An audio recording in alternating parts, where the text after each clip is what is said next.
बिस्मिल्लाहिर्रहमानिर्रहीम। आज हम न्यू चैप्टर स्टार्ट करने लगे हैं जो कि है बायोटेक्नोलॉजी। इसके ये एडवांस फील्ड है।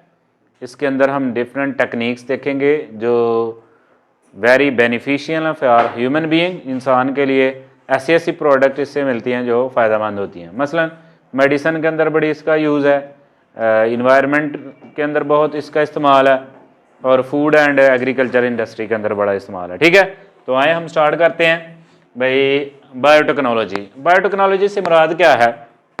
बायोटेक्नोलॉजी से मुराद है लिविंग ऑर्गेनिज्म। अब लिविंग ऑर्गेनिज्म से क्या मुराद है? जैसे बैक्टीरिया, ठीक है जी। इसके अलावा जैसे एनिमल्स वगैरह, इनको भी हम यूज़ करते हैं। जैसे एनिमल का मिल्क यूज़ किया जाता है, यूरिन यूज़ किया जाता है। इनकी डिफरेंट चीज़ों को यूज़ करते हुए हम यूज़फुल प्रोडक्ट बनाते हैं।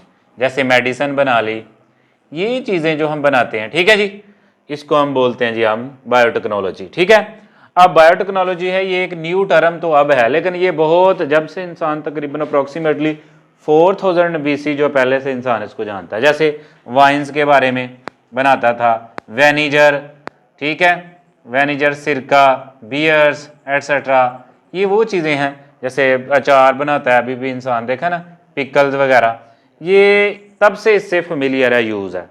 तो ओल्ड बायोटेक्नोलॉजी कहते हैं फर्मेंटेशन को। This is about the short question. ठीक है, कि ये फर्मेंटेशन शुरू से यूज़ होती है, खमीर हटाना जिसको कहते हैं। ठीक है, और वेनिजर, सिरका तो पता है ना, घर में रखना भी सुन्नत है आप सल्लम की। ठीक है, समझी बात की।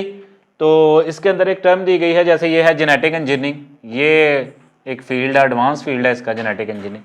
जेनेटिक इंजीनियरिंग होता क्या है? लुक है, जेनेटिक इंजीनियरिंग क्या है कि ये एक ऐसा तरीकाकार है जिसके ज़रिए हम आर्टिफिशियल तरीके से DNA को तैयार भी कर सकते हैं, उसको रिपेयर भी कर सकते हैं, उसको ऐड भी कर सकते हैं, उसको रिमूव भी कर सकते हैं, और उसको मॉडिफाइड भी कर सकते हैं, जैसे जीन थेरेपी।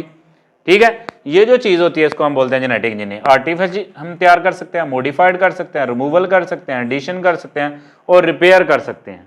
ठीक है, किसको जी? DNA को, जो कि हमारा एक क्या होता है, जेनेटिक मटीरियल है, जिसके अंदर आपको पता है इंफॉर्मेशन क्या होती है, स्टोर होती है स्पेसिफिक। इसको हम बोलते हैं जी जेनेटिक इंजीनियरिंग। इसका थोड़ा सा इंट्रोडक्शन है कि इसके ऊपर जो फर्स्ट ऑफ ऑल काम हुआ ज़्यादातर 1944 में स्टार्ट हुआ, जिसके अंदर क्या किया गया, उन्होंने पहली दफ़ा एक्सट्रैक्ट किया DNA कैरीज, बताया गया, प्रूव किया, साबित किया कि वाकई ही DNA कैरी करता है जेनेटिक इन्फॉर्मेशन को one generation to another generation. इसके अलावा इससे और क्या क्या हुआ जी?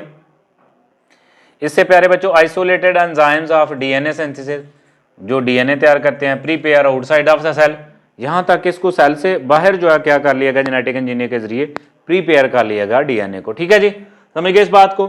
उसके बाद 1917 के अंदर अब इस काबिल हो गए कि DNA को क्या कर लिया गया, कट कर लिया गया, फिर उसको पेस्ट कर लिया गया DNA को। That's very great innovations. ठीक है, उसके बाद 1978 के अंदर इससे इंसुलिन, जो ह्यूमन इंसुलिन, जो किसकी मदद से तैयार की गई थी? बैक्टीरिया की मदद से। ठीक है, जिसके अंदर प्लाज्मिड लिया गया था, और वो प्लाज्मिड जैसे डिवाइड हुआ, साथ इंसुलिन भी।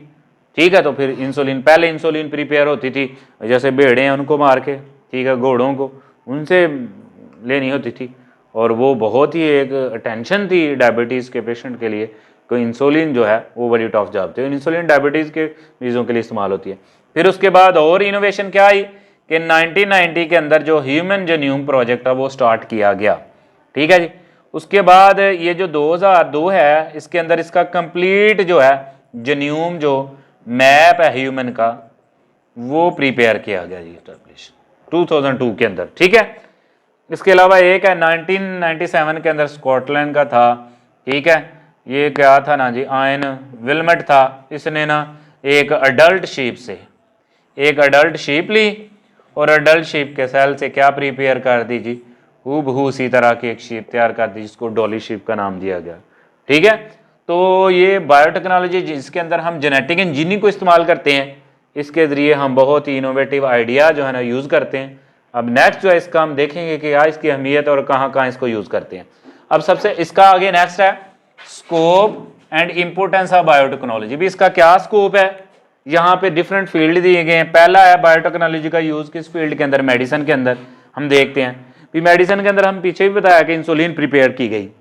अब देखो बच्चों, इसके अंदर क्या है, इंसुलिन, इंटरफेरोन, ये क्या है, एंटीवायरल प्रोटीन है जो किसकी मदद से तैयार की गई, बैक्टीरिया की मदद से। That is a great innovation, ये बड़ी ही इंपॉर्टेंट इनोवेशन थी जिससे लोगों को क्या हुआ, बहुत फ़ायदा हुआ। उसके बाद इससे वैक्सीन्स, एंटीबॉडीज़ जैसे हम इंसान के ग्रोथ हार्मोन्स वगैरह प्रिपेयर किए गए, ठीक है।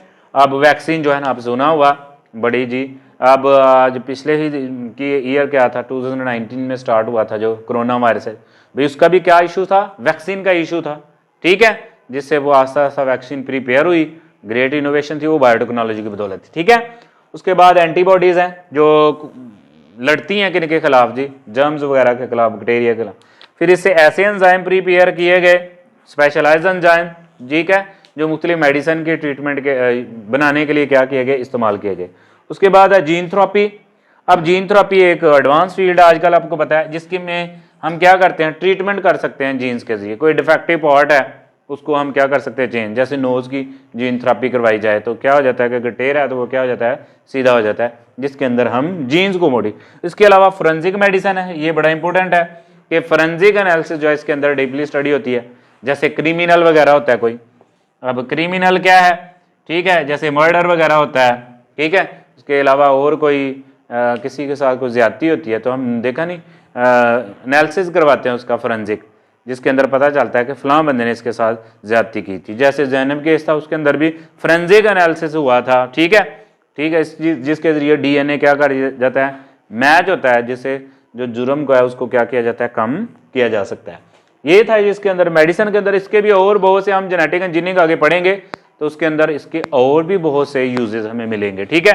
इंसुलिन प्रिपरेशन करेंगे, फिर इसके अलावा और डिफरेंट टाइप्स की हम मेडिसिन जो है, जैसे कैंसरस के मतलब कैंसर जो होते हैं उनकी भी मेडिसिन इससे क्या की जाती है, प्रिपेयर की जाती है, ठीक है जी।